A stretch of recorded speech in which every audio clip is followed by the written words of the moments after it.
we are here today with Kevin Dutton, who's the author of several books that I've had the honor of translating. And yeah, I've prepared a few questions for Kevin to answer our Romanian readers.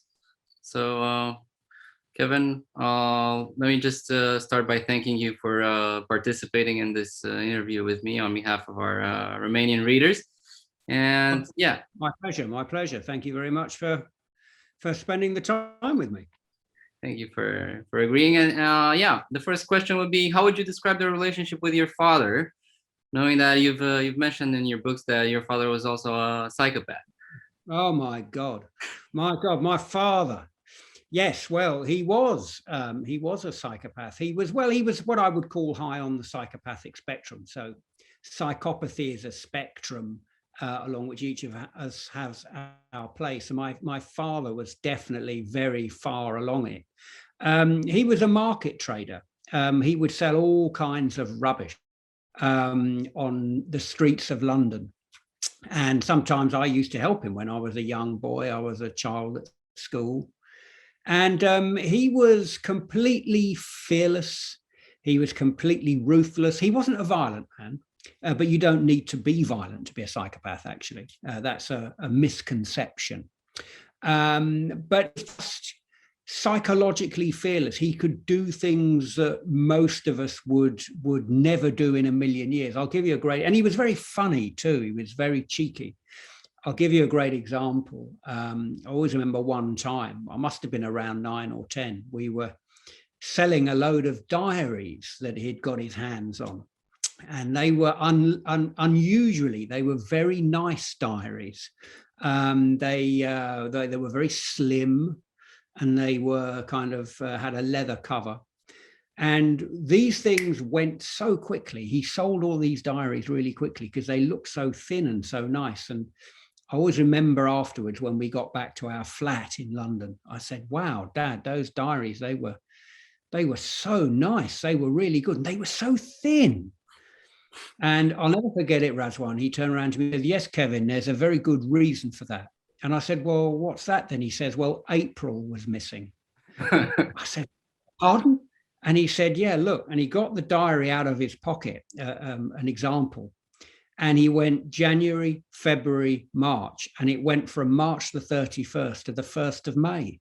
The month of April was completely missing from these diaries. So no wonder they'd gone so well. They were so thin. And so unbeknownst to me, I didn't know, I was only about 9 or 10, I'd helped my dad sell, I don't know, something like 300 of these diaries in an hour to a whole load of people that had no idea that next year, when they went to March, actually, if they had any plans for April, forget it. They put it straight to May. So he was, my relationship with my dad was great. There was no doubt he was very high on the psychopathic spectrum. He had no fear of consequences, nothing like that. He was extremely charismatic. He was extremely charming.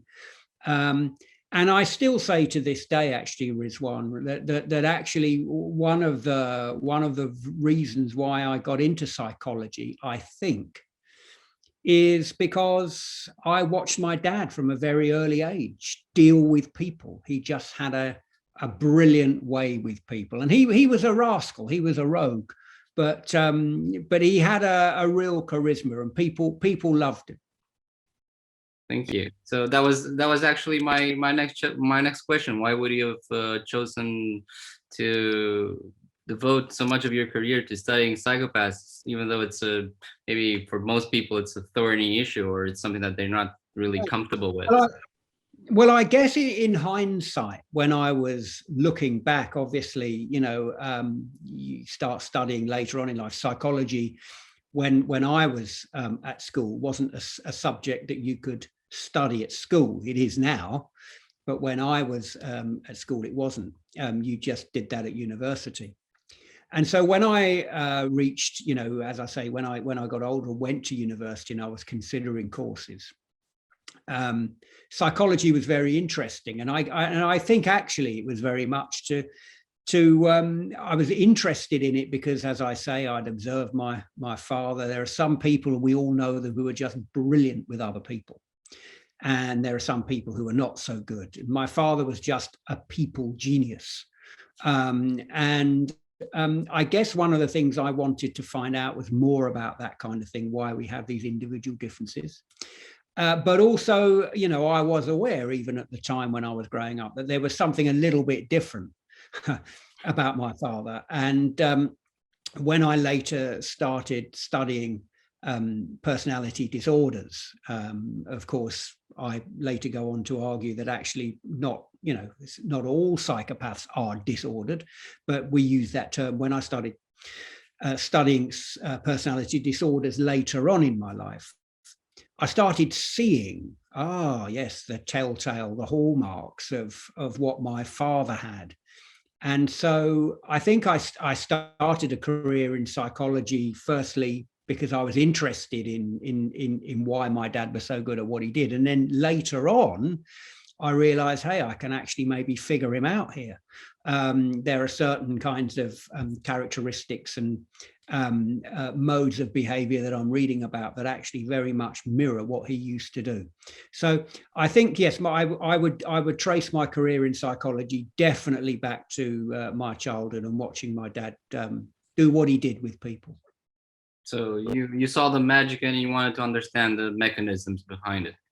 That's right. And in fact, my first book, Razwan, was actually called Flipnosis. And it was about the art of persuasion and influence. When writing that book, I spent some time with some of the world's top con artists, confidence tricksters, both here in the UK and in America. And I wanted to figure out who knew more about the science of influence. Was it me, who was the academic expert, or was it them, the evil geniuses of persuasion who had learned the art from first principles on the streets? And it turned out to be a bit of a draw, actually. I knew all the technical terminology, I knew all the theory, but they knew how to do it. They knew how to get it done in practice. And my father would have been, well, to a certain extent, he was a very good con artist. But he, as I say, he could say things, he could make you believe things like that. And so, you know, looking back on it, my very first book was about the art of persuasion and influence, going all the way back to those diaries, for example. And there was a chapter in that book about psychopaths and why they are brilliant persuaders. And when the book came out in the UK and in America and in various countries in Europe, it was reviewed in the media. And lots of people said that chapter on psychopaths was very, very interesting. And they asked the question, if psychopaths are better at persuading and influence than the rest of us, then what else are they better at? And then that later formed the basis for the next book I wrote, which was, of course, the very famous Wisdom of Psychopaths, which became very controversial around the world. Not so controversial now, but at the time caused a lot of trouble. Right. So about your last book, Black and White Thinking, do you think it sums up the wisdom of your previous books, or is it a move to a new subjects, and do you expect other books to follow in the lines Yeah, that's a great question. Well, actually, you know, Black and White Thinking, which came out last year, and paperback coming out this year, was actually originally I wrote that book to figure out why the wisdom of psychopaths was so controversial. You know, okay, let's take the subject matter of psychopaths.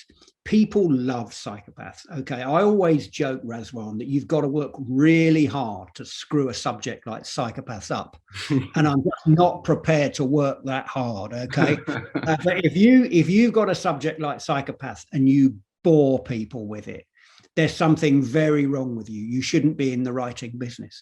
So I had a great subject matter to start with, although I didn't realize it at the time. But there's an old kind of saying in journalism, you might even know it, some of your listeners and readers might know it, that if you have a headline saying dog bites man, it's page 7. If you have a headline saying man bites dog, it's front page. And the idea of having psychopaths, but the idea of having the argument that psychopaths can be good is man bites dog, right? We all love psychopaths who are bad, but hey, hang on, psychopaths that are good, that's kind of really sexy. So The Wisdom of Psychopaths was a very eye-catching book, but it was so controversial. It was really, really problematic. It really caused a lot of trouble. And once all the dust had settled and things had died down, and, you know, I started gradually over time. The book came out in 2012. Gradually over time, I think most people would say I've won the argument now. Whenever I do interviews now, it's not, well, how can this possibly be true? But it's like, well, give us some examples then. So the kind of the theory, The Wisdom of Psychopaths, has settled into a comfortable middle age. It used to be a young punk rocker, but now it's kind of in comfortable middle age. You know, once I sat down and thought about it, I thought, well, why was it so controversial? And I reached the conclusion, Razwan, that it was actually about categories. And our brains love to think in nice, neat categories. We love to pigeonhole information, and we've evolved that way because that's the way we make sense of the world, okay? If we couldn't put things into pigeonholes and categories and compartments, we wouldn't be able to make sense of our environment and the relationships between various things. So if I couldn't tell apart a washing machine from a toaster, for example, you know, I'd be putting my slices of bread in the washing machine and turning it on and waiting 30 minutes for very wet toast, very untoasted toast. So, for example, and I would be putting my socks in the toaster and setting the house on fire. So we need to be able to make sense of categories and put things in categories. Now, up until The Wisdom of Psychopaths came out, we were very, very happy with the idea that psychopaths were bad, Hannibal Lecter, Ted Bundy, and the rest of us were kind of good, okay? We didn't do these things. But actually, in the book, I made the argument that actually some of us, a lot of us, are capable of doing some really bad things, right? And there are some psychopaths who are capable of doing very good things. And when you make that argument, what you do there is you blur the boundaries, you muddy the waters between these very nice, neat, clean categories. And because our brains have evolved to think that way for very good reason, if you mess around with that system, you cause a lot of fear and a lot of confusion. And that's, I think, why Wisdom of Psychopaths became so controversial. And so black and white thinking was actually the result. If Wisdom of Psychopaths was like the result of flipnosis, black and white thinking was the result of the Wisdom of Psychopaths. So does that make sense? The sequencing, yeah. Totally. That's it. Yeah. So for the next question, we noticed there's a great chemistry between you and Andy McNabb. Do you think of him as a friend, and do you think that it's possible to be friends with a psychopath? Oh yeah, well, Andy McNabb is very similar to my father in many ways, many of the same kinds of characteristics. Of course, Andy McNabb is an ex-Special Forces, British Special Forces soldier. So he's more aggressive he's not a violent man. He can be violent if he needs to be, but he's more aggressive than my father. But he's very charming, very good fun, very successful businessman. He's a very ruthless man. He's fearless. Never known Andy be frightened of anything. But again, great fun to be with. And the reason it's possible for me to be friends with Andy, Razwan, is because actually I'm never in a situation with Andy where I'm on the wrong side of him or in conflict with him. So the idea, Andy's a good psychopath, as are many people in these special forces, the British SAS. So, you know, I've yet to meet anybody in British special forces that isn't high on the psychopathic spectrum. You need to be pretty ruthless and pretty fearless to do that kind of job. A lot of the bad guys that we deal with in the world are really nasty. And so the people that deal with them have to be just as nasty. This isn't, it's not a Hollywood movie where, you can persuade and talk and be nice to people. Actually, there are some people who are really, really bad people. And you need to fight dirty in order to clean up. But many people in British Special Forces, Andy's very high on the psychopathic spectrum. And it's possible for me to be friends with Andy, just like it was possible to me to be friends with my dad, because these things are very much in context, okay? If Andy was a bad psychopath and he was constantly being violent to people, or he was constantly acting in a criminal way, engaging in criminal activity, then it would be difficult, obviously. But because we're in, we don't come into conflict, and we interact in everyday life, and when we write books together in a mutually beneficial way, and we have a good chemistry, there's no problem. I mean, I'll give you one. I mean, I have been with Andy in a situation which very nearly turned violent, and that's where you see the other side of him. I'll always remember a few years ago, my wife and I went down to see his wife and Andy, and we went into a gastro pub, like a posh pub which serves food. And it was on a Saturday afternoon, and there was a big rugby game on. I don't know if you, Romania have a rugby team, don't you? Actually, yeah, I graduated at Otago in New Zealand, so I'm pretty familiar. Oh, yeah. I think New Zealand have a rugby team. I'm not sure. Yeah, they might have. Yeah, might have a small one, but yeah, of course, Romania in the Rugby World Cup, aren't they? So we went to see a rugby, England-Wales rugby game, and we went to the pub and gastro pub. And the pub had opened at 11 o'clock and the game kicked off at 3 o'clock.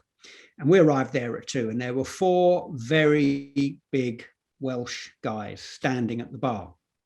And they'd obviously been in the pub since it opened, because they had had a lot to drink. And they were big lads, 1.95 meters, kind of big leather jackets on. And there was no problem, but they were using pretty bad language, and they were using it pretty loudly. Okay, so, we're not, Andy and I are, we got no problem with that, but there were women and children in the pub. So it was a little bit inappropriate. It was a little bit out of place. So Andy, who doesn't stand out in a crowd, said to me, he said, Kevin, he said, would you like to, he said, I'll tell you what, I'll go and get the food. You go and get the drinks. So I said, yeah, okay. So he went to kind of one side of the bar and I went to the other side of the bar. It wasn't too far away. And I saw him go up to one of the 4 guys and just said very politely, look, lads, I don't want to ruin your afternoon. We're all here to see the rugby and have a good time. But is there any chance that you could just turn the, volume down a bit? Because there's women and children around, Anyway, perfectly reasonable request. One of the guys put his pint of beer down. They were kind of leaning on the bar, and he stood up kind of straight. And from my side of the bar, I thought this is going to be interesting. So I kind of came round to the other side of the bar to give Andy a bit of support. I mean, I don't know what I was going to do. I'm 1.5 now against 4. But anyway, I came round. And I'll never forget it, Razwan. Andy's got very, very blue eyes. And when this guy stood up, or kind of squared up, Andy immediately got the vibe. And he just put his hand very gently on the guy's forearm.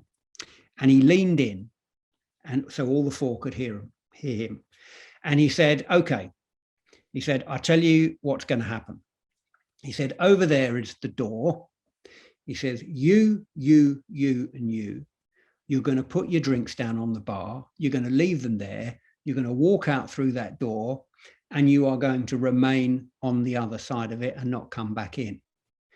And his eyes just went completely cold. And he said, because if you do, I'm going to introduce you to a level of violence you never knew fucking existed.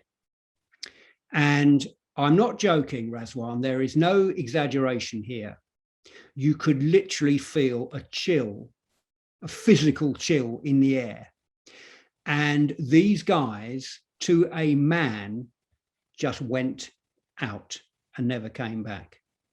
Now, the interesting thing there, which is typical about people who are high on the psychopathic spectrum, is as soon as they went, and he was completely back to normal. Right, Kev, he said, right, you get the drinks. What was it? Burger, fish and chips and 2 pizzas, right? Just like turning a tap on and off. So if that had been a normal kind of person, they would have still been a little bit, whew, you know, like that. But basically, he was in full control. He'd completely solved this problem. He'd intimidated these guys, all 4 of which were way bigger than him, out the door. Job done, back to normal. So that is the kind of persona, the aura that Andy McNab carries. And it's similar to many people who are high on the psychopathic spectrum, especially people who are aggressive by nature. You reckon if somebody would have wired him with some electrodes or would have measured his blood pressure or his pulse, it would have been steady? It would have been flatlining. Yeah. In fact, I've done that study on Andy. Yeah. I've conducted that very study. We filmed it, and basically we sat in. Me and him sat in front of 2 computers, 1 computer screen, and on the computer they wired us up to heart rate monitors and sweat monitors and the brain stuff, and they flashed very, very disturbing images at us of extreme violence, extreme pornography, all kinds of stuff like that. And they measured our heart rate and our galvanic skin response, our anxiety measures and arousal levels according to a baseline. And mine, the way I described it was, mine was like a New York skyline. It was like up and down, you know. But Andy was just like a low-rise block. It was just like absolutely nothing. It wasn't having any effect. He was just, yeah, fine, whatever. Okay. It's just like a very, very slow, calm, cool, glacial response, typical of what you see with people who are high on the psychopathic spectrum, both those who are good and those who were bad. Okay. So, do you think that maybe the friendship with Andy is sort of a mirror for the relationship that you had with your father, given that both of them are? Yeah, I think the two never met, but they would have got on. It takes one to know one. I think they would have definitely got on. There's definitely a bit of my old man, my father, in Andy McNab, and vice versa. As I say, my father wasn't. It didn't have the kind of the natural aggression, and I don't say that in a bad way. It's a good way. You don't join special forces if you're not naturally aggressive, and I'm not using aggression in a bad way there. It's a good way, same as you need to be aggressive if you're a rugby player. You know, I've never known a rugby player who's not aggressive. Doesn't mean to say you're violent and out of control, but naturally aggressive. My dad didn't have the natural aggression, the latent aggression that Andy would have, but absolutely they were. I think the thing which both of them have in common, if you were to draw the kind of the circles, the biggest kind of thing they would have in common is that they were both totally fearless. My father was totally fearless. He would just, you know, whatever, let's just jump in and see what happens. Andy the same, you know, like instead of like looking for reasons not to do something, it's, well, why shouldn't we? You know, there's no fear of rejection or anything like that. It's just like, let's go and do it and see what happens. And that can be very magnetic, that kind of positivity. And that's what my father had, and that's what Andy had. That's the characteristic that unites them both most of all. Okay. Something we can all learn, I think, as well, actually. It's true. The next question would be, how do you build a functional relationship with a psychopath on a daily basis? Well, you can't really, Razwan, not if you, again, this comes to this difference between good and bad psychopaths. Building a relationship with a psychopath, a bad psychopath, is not something I would recommend. It's impossible, in fact.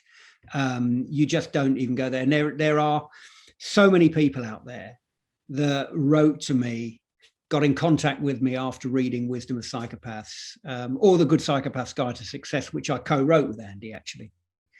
So many people said, how can you say there's anything good about psychopaths? You know, look, and there were people who were telling me true horror stories about, you know, usually women actually that had been abused by their partners or husbands or boyfriends or whatever, that they regarded as psychopaths. Of course, you know, you can't diagnose from a distance, but I got the message. You know, don't want to split hairs here. I got what they were saying.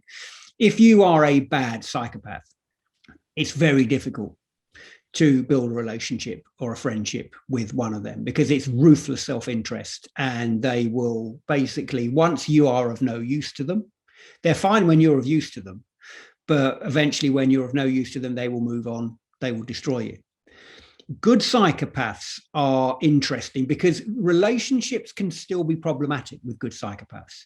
So with special forces guys, for instance, there is a big relationship turnover, because it's almost like the James Bond personality. You know, the James Bond personality, you know, you are very charismatic, but you have a certain kind of personality which is not attracted too much to routine, for instance, or you can get bored very easily. There is a natural need for excitement, and sometimes that need for excitement can extend into a need for novelty, and novelty, especially if you're in relationships with people, can often mean affairs, extramarital affairs or extra relationship affairs. So fidelity can often be a problem in terms of romantic relationships, but also I'm thinking in terms of, say, elite sport, for instance. Elite sport is a very interesting one. You know, I've never met a great champion yet in any sport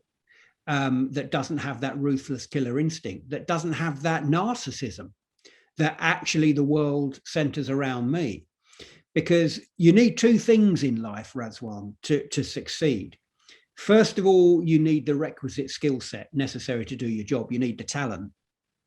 But then you also need the optimal kind of personality to enable you to optimize that talent.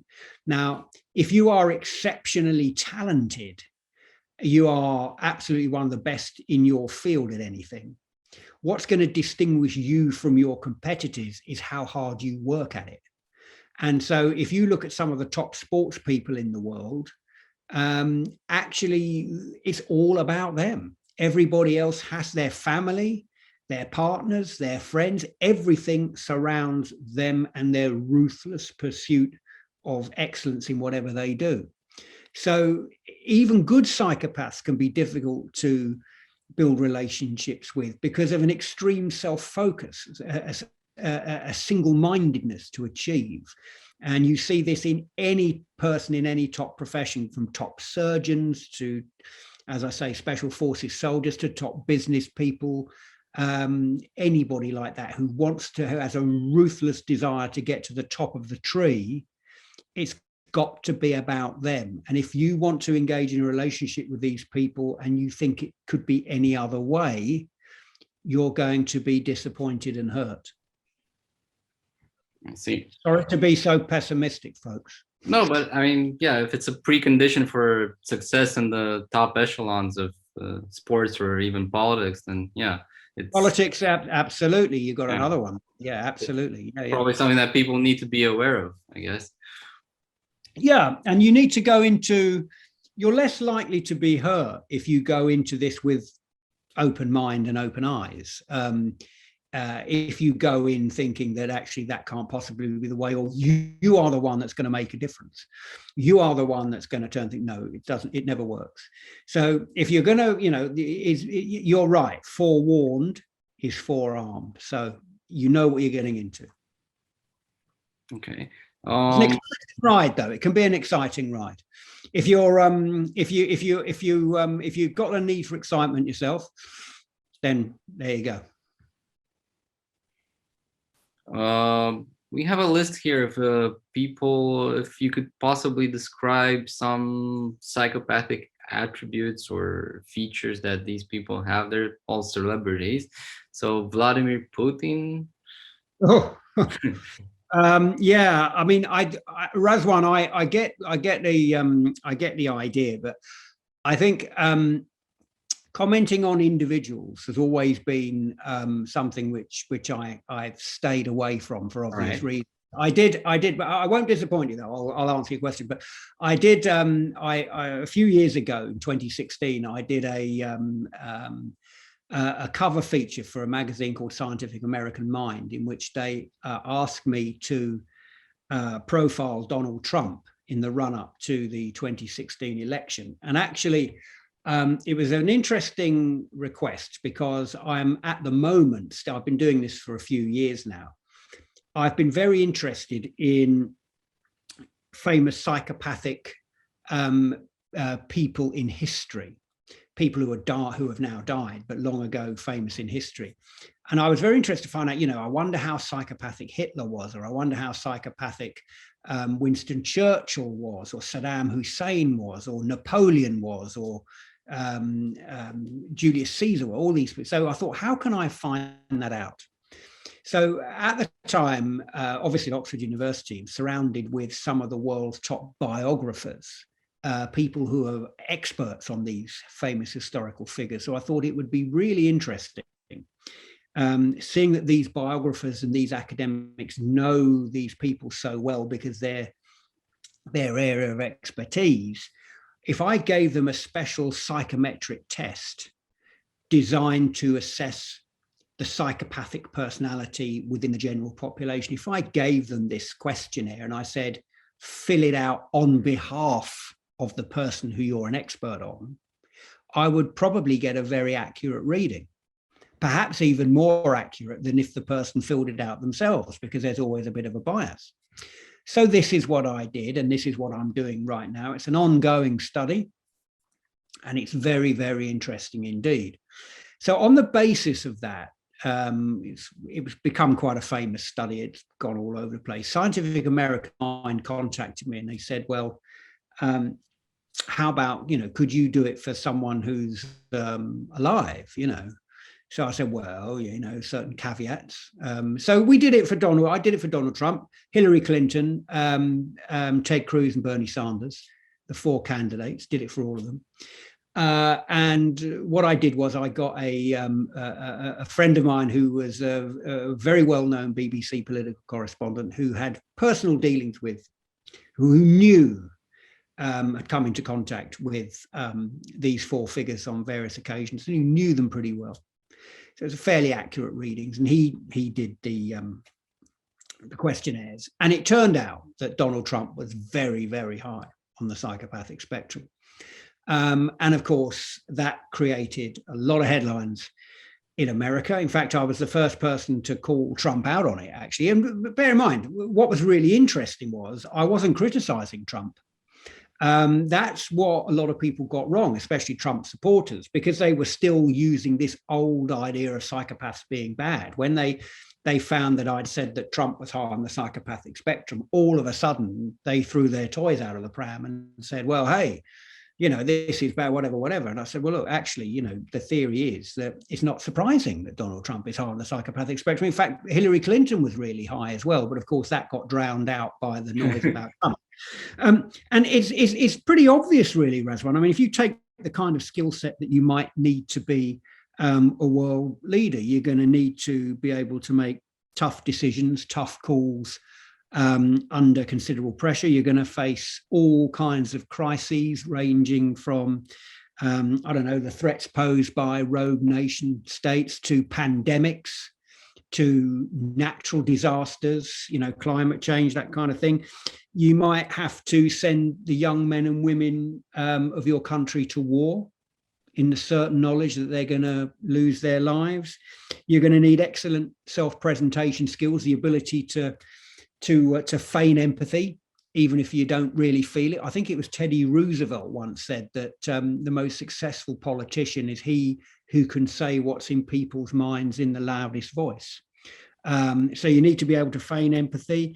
You're going to need supreme self-confidence to, run for office. You're going to need mental toughness to be able to force your policies through and deal with people who've got it in for you. You need to be able to schmooze people you don't like, and put the knife into people you do like. All of these characteristics which I'm describing are characteristics which top politicians are going to need.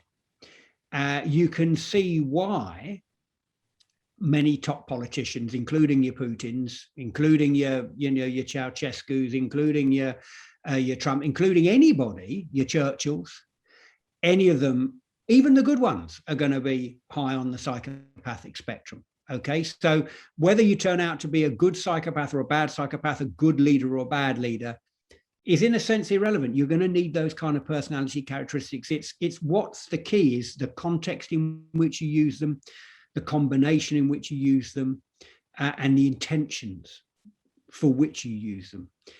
And if you think about one of the central metaphors which I use is if you can imagine a mixing desk in a recording studio, okay? And if you think about psychopathic characteristics such as ruthlessness, fearlessness, mental toughness, self-confidence, coolness under pressure, focus, charm, charisma, and of course those deficits in conscience and empathy that you hear so much about.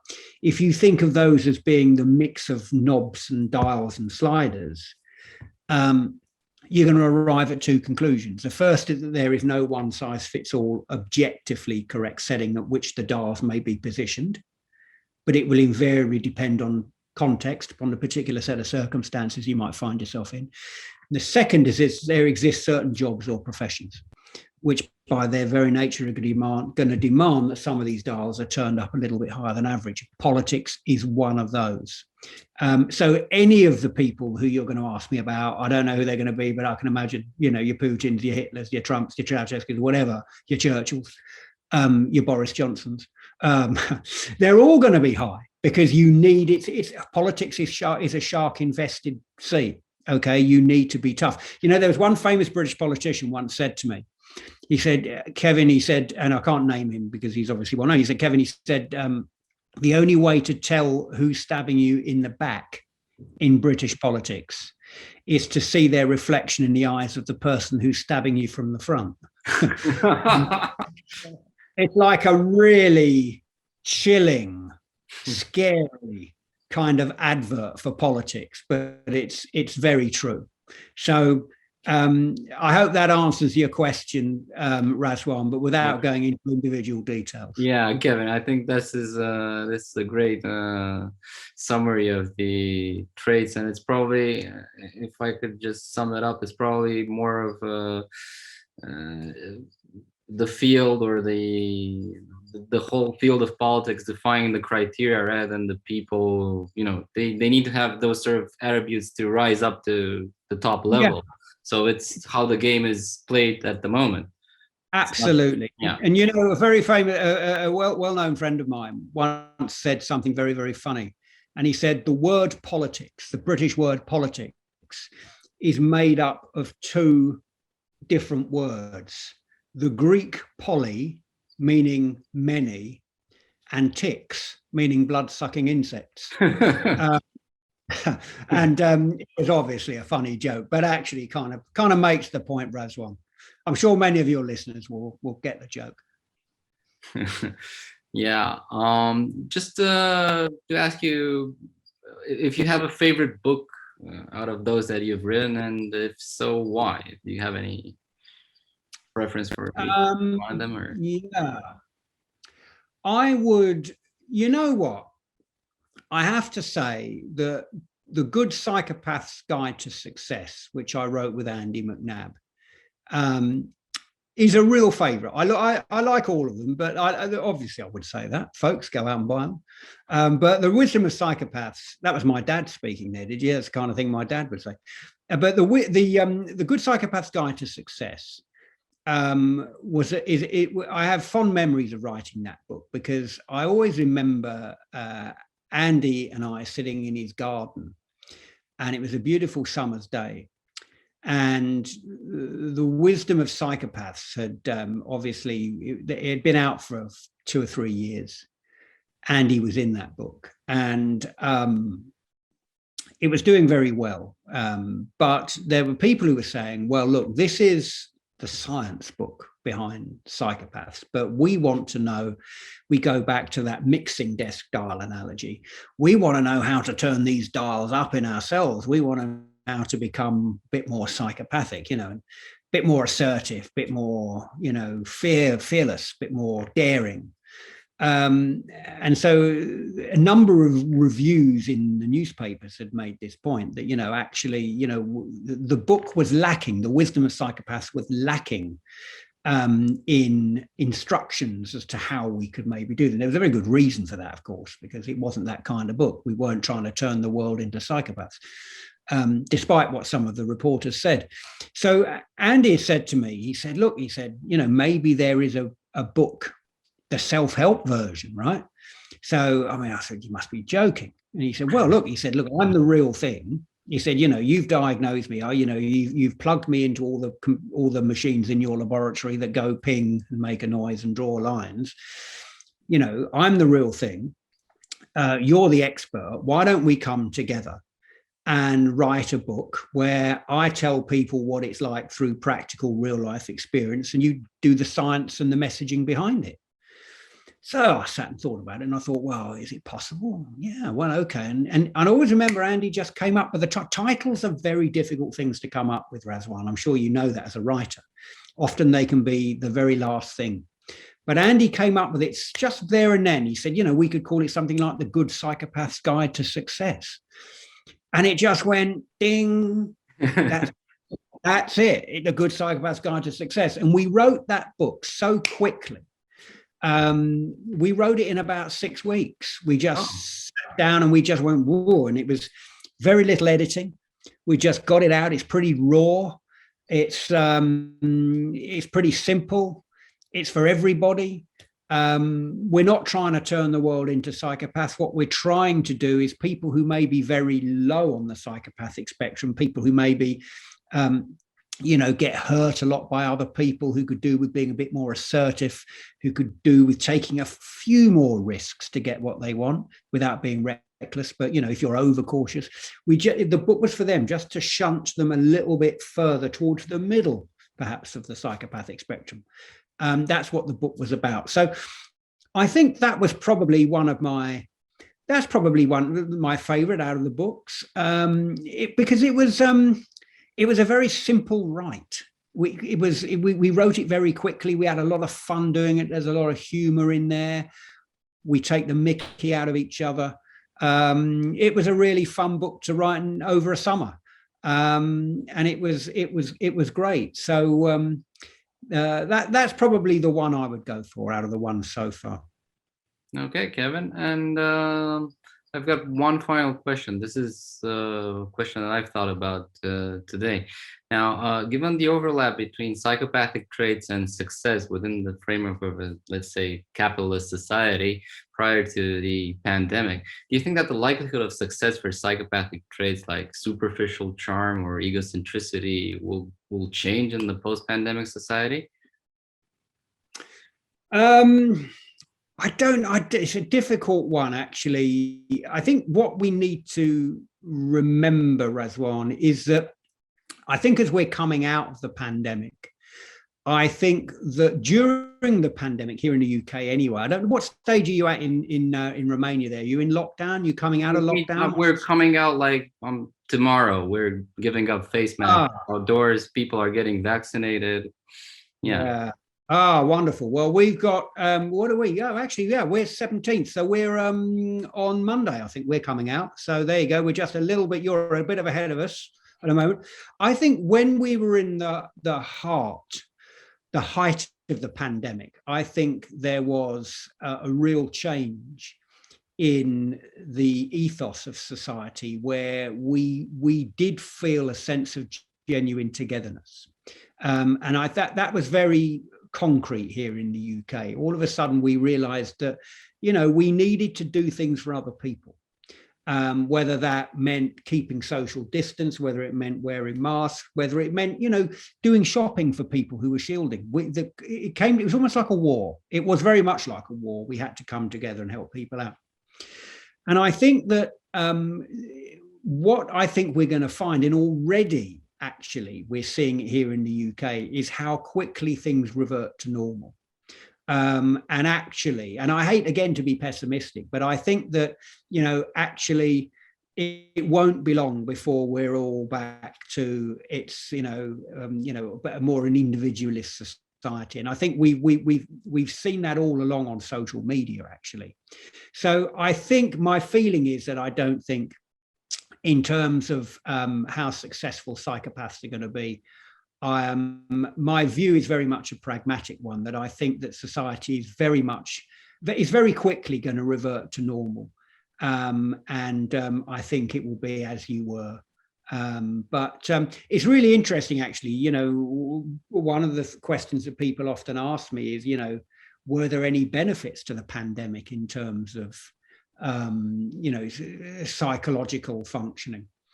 And it's really interesting when Nelson Mandela was incarcerated in Robben Island for 30 odd years, famously, and he did his long walk to freedom. And one of the journalists asked him, "How did you survive all that time?" And Nelson Mandela said, "I didn't survive, I prepared." A brilliantly powerful quote. And I've done a little bit of consultancy work, perhaps unsurprisingly, during the pandemic, helping people in the entertainment industry and sport come to terms with the fact that their careers have stalled, some have ended prematurely, and how to cope with that. And it's interesting, I think, that what the pandemic enabled us to do, if we used it wisely, like Nelson Mandela, to prepare rather than survive. I think those that have used the pandemic widely, and I'm not saying that flippantly, by the way, I know that a lot of people have suffered badly during this pandemic, lost loved ones, and careers have gone down the drain. I know that.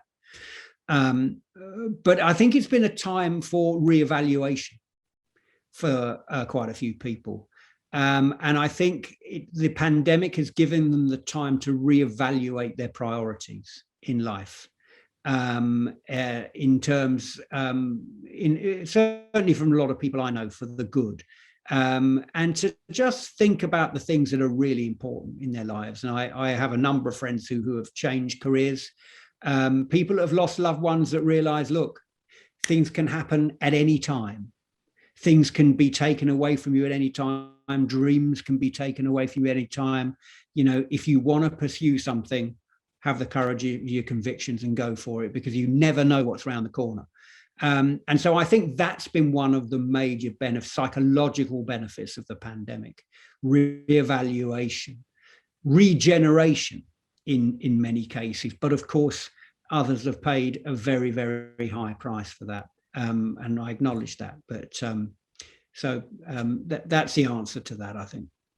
All right, that was my final question, Kevin. So thank you so much for agreeing to the interview. And yeah, well, Razwan, it was wonderful. They were really, really great questions, and I hope your readers and listeners, get a lot out of it. And I very much hope to see you in Romania one day. I'd love to come over. I've never been to Romania, so it would be great to come over. Welcome to come and meet your readers and enjoy the country. It would be fantastic. Absolutely wonderful. Thank you. All right.